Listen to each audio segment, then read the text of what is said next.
I never thought I'd actually make a video like this, considering um I mostly just stick to gaming videos and stuff. However, um this album has basically been popping up everywhere now. People are like saying it's not a meme and stuff. People claim to listen to it and people are like what it's like, then they give like basic cheesy descriptions like, "Oh my God, the whole thing made me cry," or I stayed a man the entire way. I did not shed a single tear." Um, then I was like, I can't make it an all-in-one like Twitter reply or post to give my own experience, so I'm making my own video about it. Also, please know this is unscripted because it would take way too long to script an entire thing, and I don't feel like scripting it. So yeah. And plus, I want to say what I actually remember. What I'm gonna do is give you a detailed description of what I went through, but I'm gonna say how I found out about this album first. As you know, I am a Geometry Dash player, and I first heard of this when I watched TGI's video on the level Save As with by Pac, which represents dementia, Alzheimer's, through the form of Geometry Dash level, and with its song being like perfectly fit, I was like, this is interesting. However, it does not sum it up, and TJ said it represents true horror. It kind of does, and it does. Um, but however, it never actually made me scared or sad until TGI mentioned one point that one of the inspirations for this level was everywhere at the end of time. And I didn't think much of it at first, but after I clicked off the video and went to the homepage, the album itself, Everywhere at the End of Time, just popped up in my recommended. I was like, I didn't think much of it, and I thought, might as well give it a listen. Then I saw it was like 6.5 hours long. I was like, there's no way I can sit through this entire thing. And then I decided to give it a look up, and I saw people saying it's like the darkest album ever, or the album will break you. And I'm gonna say right now, they're not like that far off. Um, the album itself, created by the Caretaker, was in a span of many decades. It took many decades to create, all done on electronic, which really surprised me, considering how closely represent it sounds to real instruments, and honestly, it really surprises me.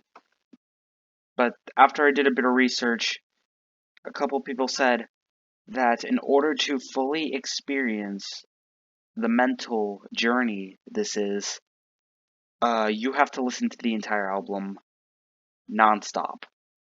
No interruptions, nothing.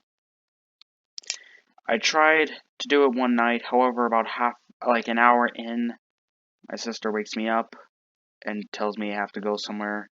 I was like, alright, fine. I'll try again a different time. Then there was a night I was free. I was like, you know what? I'm gonna do it. I told a few friends that I was gonna do it because some people said the the album will make you feel like you're not real anymore. It will make you feel like you're not a real person, and it can sometimes take weeks, days, weeks, months before you go back to normal, or even remotely go back to normal. Um, I told a few of my friends just in case, like, if I have a mental breakdown, someone would be there to cover me, and my girlfriend was there. Thank you.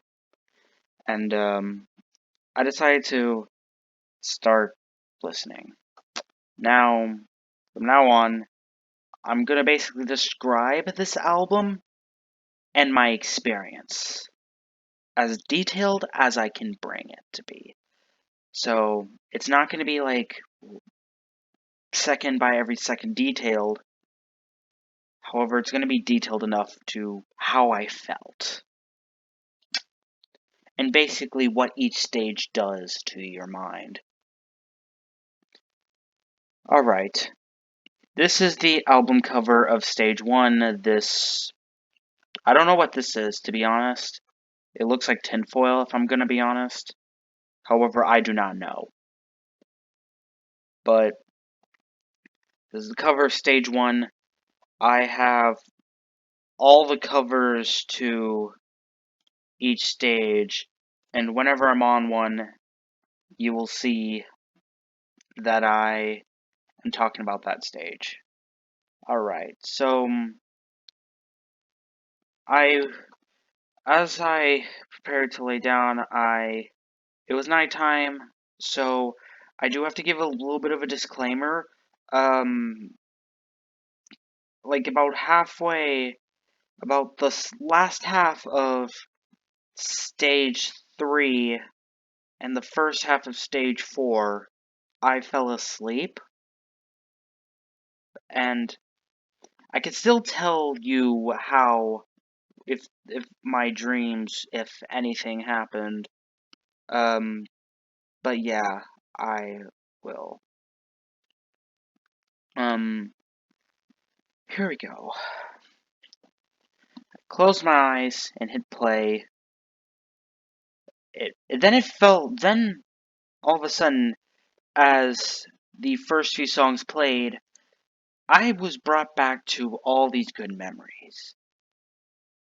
Like, good memories with my dad, good memories with other family members, friends and family, my old friends, when school was good and stuff. It brought back all those good memories. And let me relive them mentally.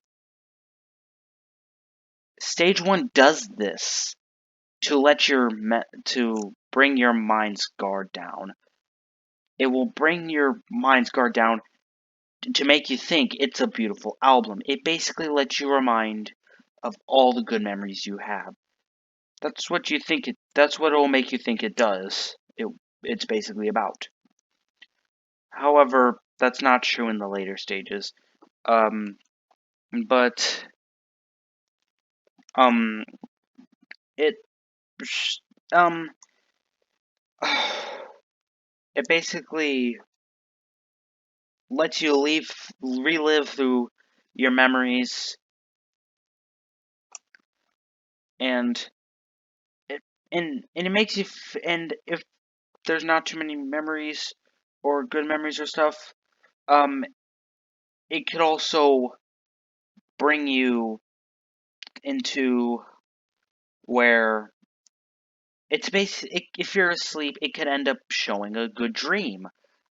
It it could also these good dreams could also, it lets you memorize these good dreams, good memories. Like, one of the little good dreams I've had was like me walking through a park, with birds singing, the sky is sunny, and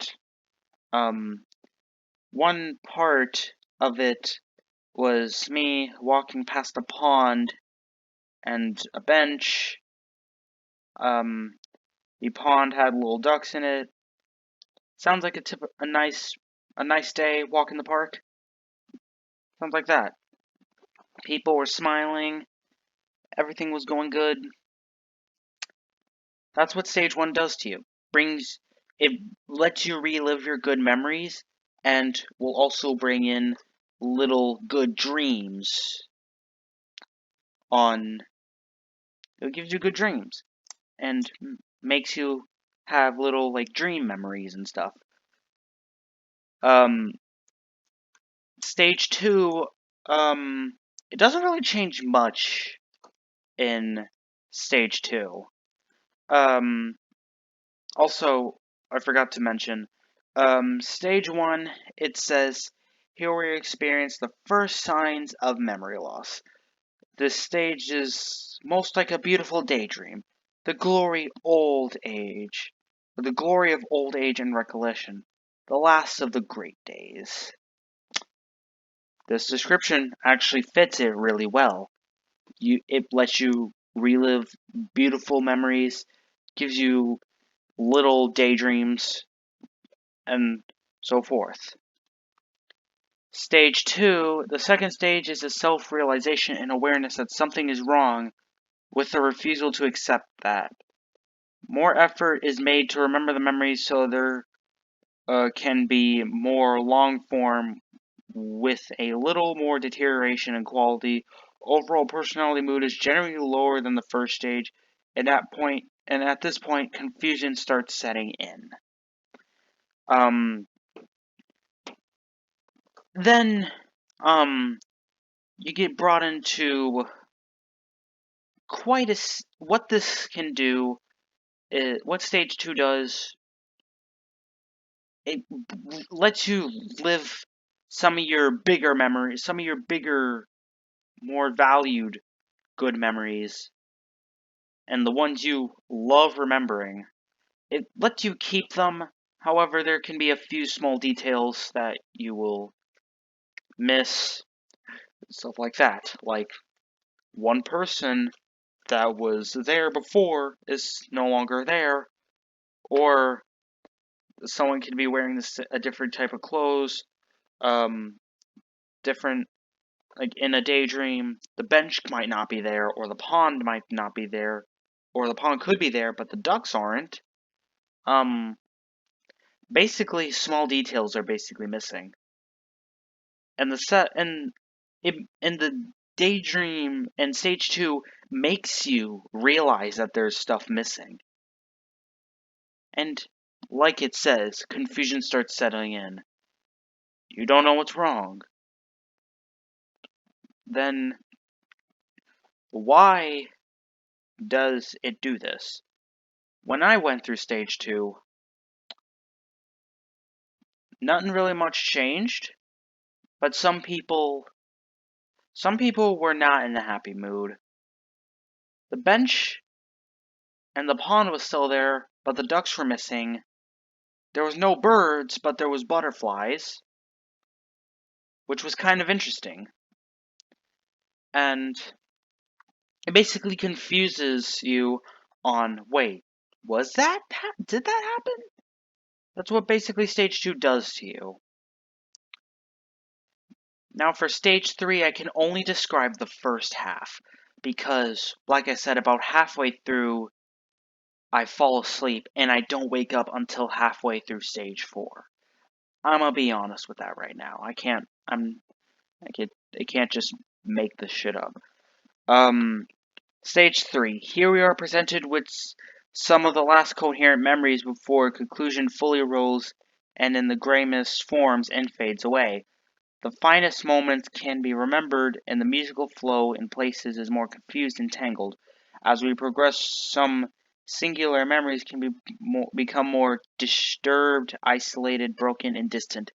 These were the last embers of awareness before we enter the post-awareness stages.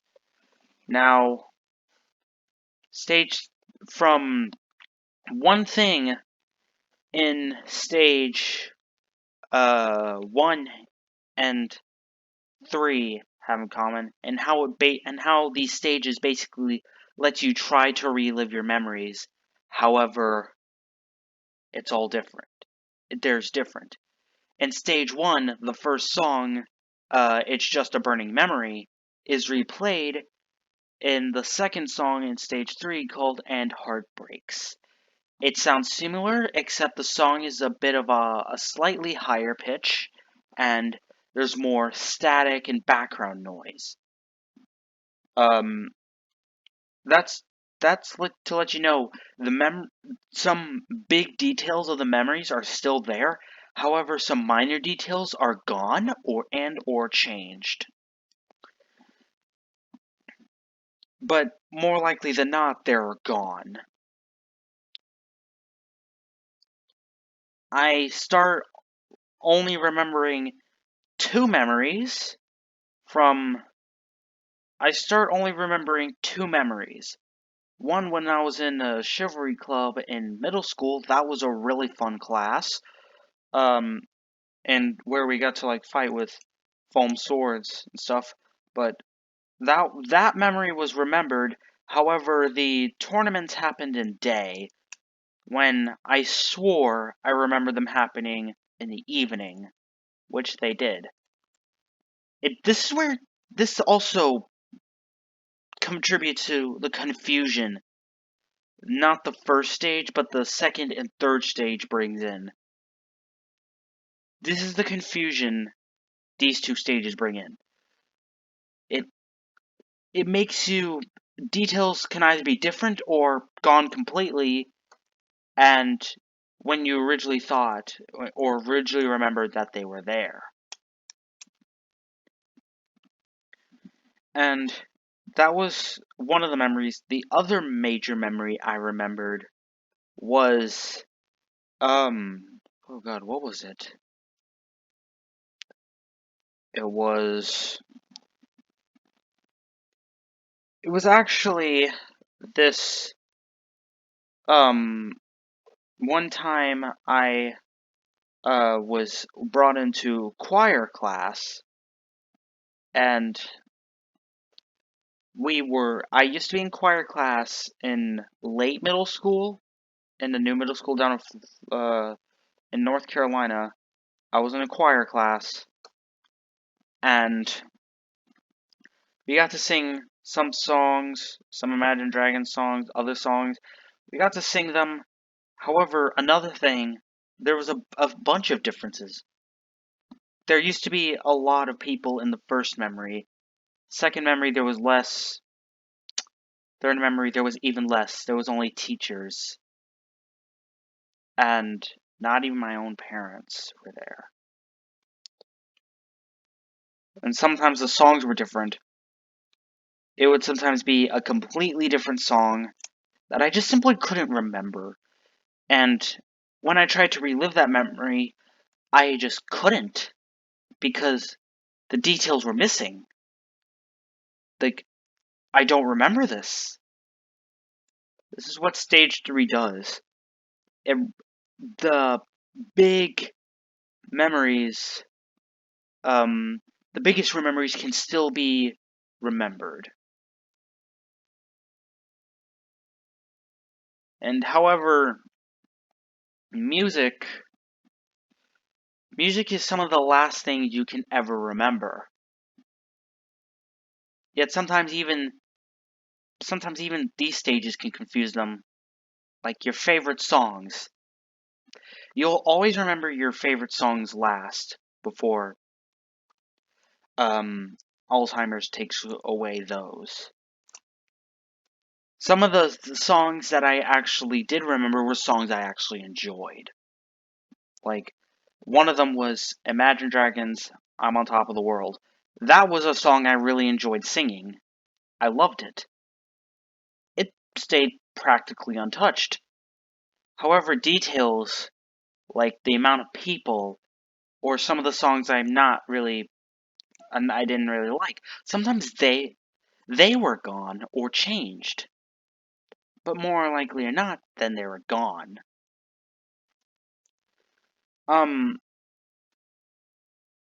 Around this time, before I could potentially relive through any other memories, I fell asleep. I couldn't dream at all. The dream was blank. It was like me, like, just floating around in nothing. I couldn't remember. Then when I woke up, middle of stage 4. And in stage 4, post-awareness stage 4 is where serenity and ability to recall singular memories gives way to confusion and horror. It's beginning an eventual process where the memories become more and more fluid through entanglements, repetition, and rupture. And The three songs here are Stage 4 Post-Awareness Confusions, another Stage 4 Post-Awareness Confusions, Stage 4 Post-Temporary Bliss State, and then another Stage 4 Post-Awareness Confusion. This album, it tried to bring back the memories, but they were practically gone, and replaced them with stuff that doesn't even make sense at all. Like when I tried to relive the park, a thing, it was no longer a park. I was not at the park. I was just in a neighborhood. It was misty, foggy, no lights were on. Houses were practically abandoned. It made me feel like, and there was some people there, however, they were giving frowned emotions. They were expressing frowned emotions, but these people also didn't look right. Like, they sometimes wouldn't have ears, other times wouldn't have arms, yet could pick stuff up, yet they'd slowly disappear into the fog. That the mist that basically Alzheimer's brings in to clog up your memories, what it and how you can't remember. Stage 4 also represents that you will fail to recognize key facial features, like if there was, I can't exactly remember the artist's name. My apologies for that. Like I said, this is basically unscripted. When he was diagnosed with Alzheimer's, he decided to paint a self-portrait every year. Stage 4, practically, he had emotions of fear in him.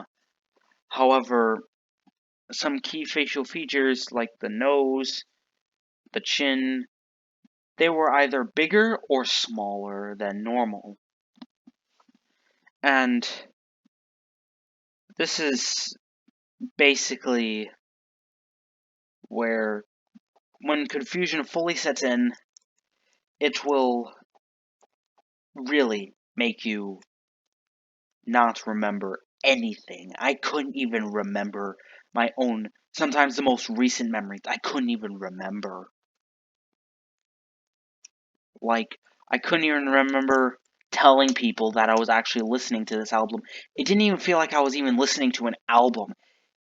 It felt like this was real life. It felt like everything was completely gone. Because everything was completely changed. That's what it felt like. However, people say they cannot get past stage 4. They quit at stage 4. All I have to say is right now, if you don't have the mental capacity to do stage 4, you certainly do not have the mental capacity to handle stage 5 and 6, because stage 5 and 6 are the stages that will really fuck you up mentally.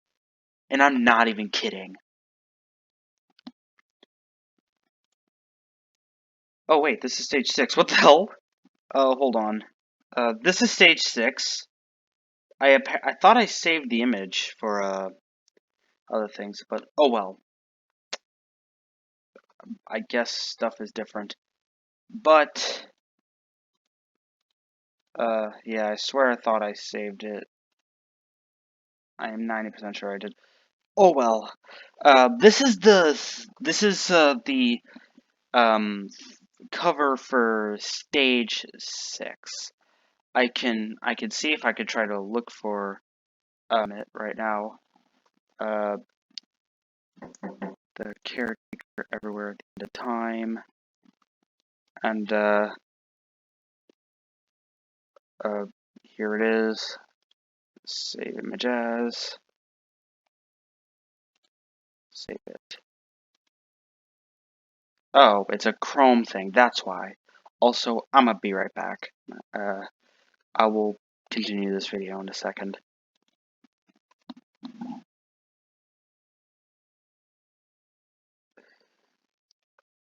Alright, I am back. Sorry about that. I had to do something real quick. But, yeah. Stage 5, this is the album cover for Stage 5. Now, if you can't handle Stage 4, I highly doubt you'll be able to handle Stage 5 and 6. As these are the two stages that will really screw you up mentally. I'm not even kidding. Stage 5 and 6 will make you cry, no matter how much of a man you are. Because that's how badly it fucks you up mentally. Alright. Now, yeah. Basically, Stage 5 is post-awareness. Stage 5's confusion and horror. More extreme entanglements, repetition, and rupture can give way to calmer moments. Unfamiliar may sound and feel familiar. Time is often spent only in the moments, leading to isolation. This is the stage that will make you feel scared. As when this stage started playing, I got back into the quote-unquote memories and the little daydreams. They were the memories. I couldn't even remember them. They were all like blank. And when you enter stage stage 5, you could see the memories, the details disappearing before your own eyes. And like, you just want to hang on to the memories. You want to remember them, yet they disappear. If like you run up to a person to hold on to them, to remember them, they will slowly just fade away as basically the Alzheimer's will literally just destroy them. It will literally just it will remove every memory. It will do that before you die. Then the it will make and the mist becomes darker and darker. No new memories can be created. All you're left with is fear and sadness and your favorite song. But even it will go away soon. So it will force you to just listen to the song before it fades away. And stage 5, it doesn't even feel like music anymore. It just feels like random sounds mixed with like some random. It's like some parts of the music, yet it's mostly blank and random sounds with static. It's what stage 5 really does to you. And this stage 5, near the end of stage 5, I legit started to cry, and it never stopped. Even when the entire album was done with, I still cried. And the worst part is, it all feels real. It all feels like everything is disappearing before your eyes. It makes you feel like you're not real. It makes you feel like you aren't even. It's like nothing makes sense. It feels like everything is gone. It feels like the memories you had, the good times you went through, it makes them feel like they all never existed. It makes you feel like you're not real.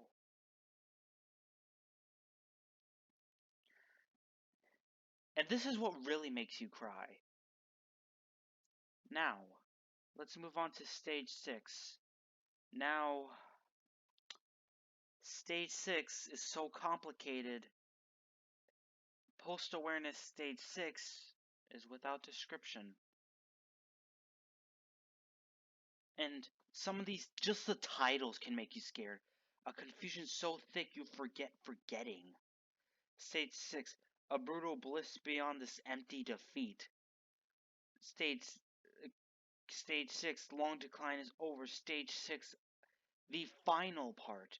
The final part is what really hits you hard. A place in a world fades away. The last song will really, really fuck you up emotionally. It's the one part of this album that does the most damage. What really hits hard. It's the part that hurts. It's the part that really hurts. And the mist that comes in just keeps wiping everything away. Like, you can barely get any blips of any memory. You can't see shit. This mist is basically confusion and horror. You could sometimes get rare blips of your memories, but only recent ones, and of the music. Yet even the music could even fall. Yet even the music is gone.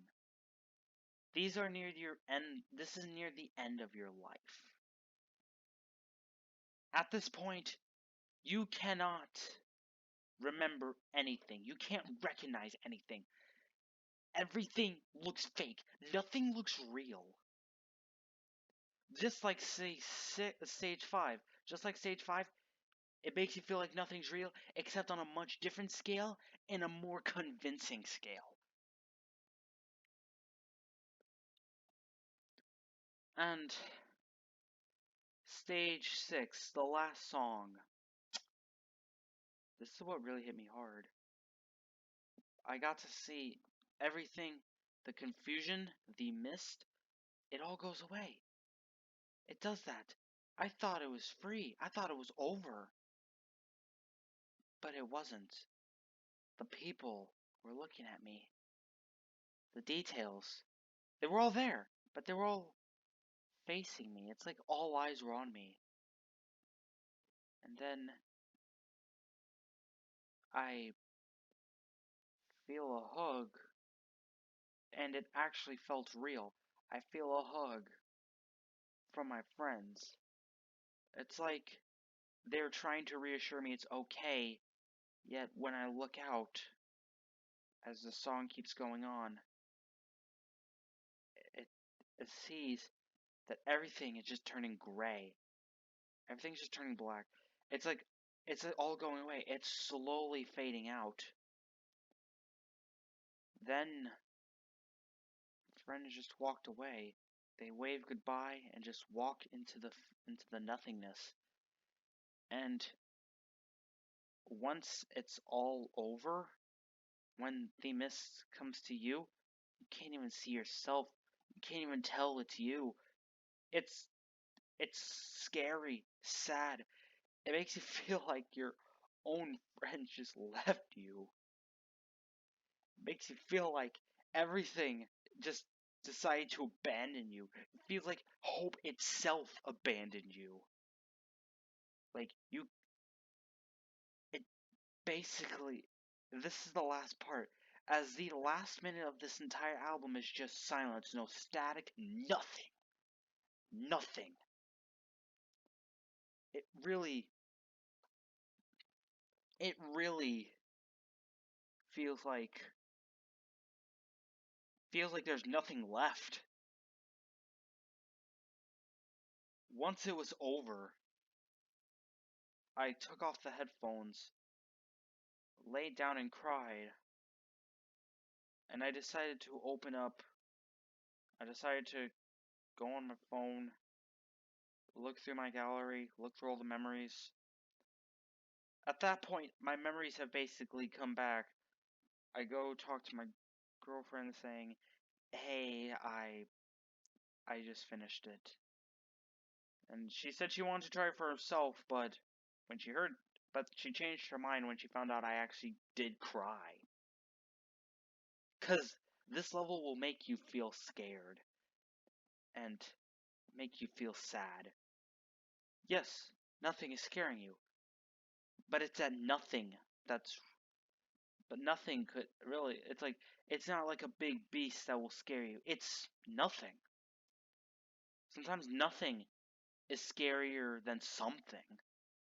Because at least if I'm being attacked by a fucking swarm of bees, at least they existed. If there's nothing, scared of nothing, nothing just taking you over, that's really what happens. And when the song ends, that basically indicates your death. It's a sad, scary way to go. And this is why Everywhere at the End of Time it's a very dark album, and yes, it will break you. It will make you cry. And it will make you forget it'll make you forget that you are real. It does this in an overwhelmingly accurate fashion. It does this so well. And it just, oh my god, it just,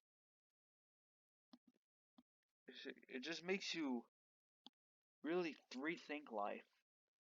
Just describing it made me shed a few tears. I'm not even kidding. It's just nothing that, like,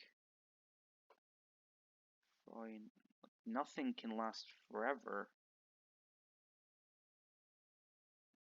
And that is true. Nothing can. The absence of anything really lasts forever. But this is what you encourage. Cherish your moments. Cherish your friend. Cherish your family. Anything you care about, cherish it. Because for all you know, that could be the last time you either remember or see it. Kind of like when, and kind of like before I stop seeing a family member or a friend, I always tell them I love you. Because for all you know, that could be the last time you talk to them, last time you hear from them. Because all of a sudden they could die, and the memories will be left. And when life goes on, that memory will slowly fade away. It's just scary.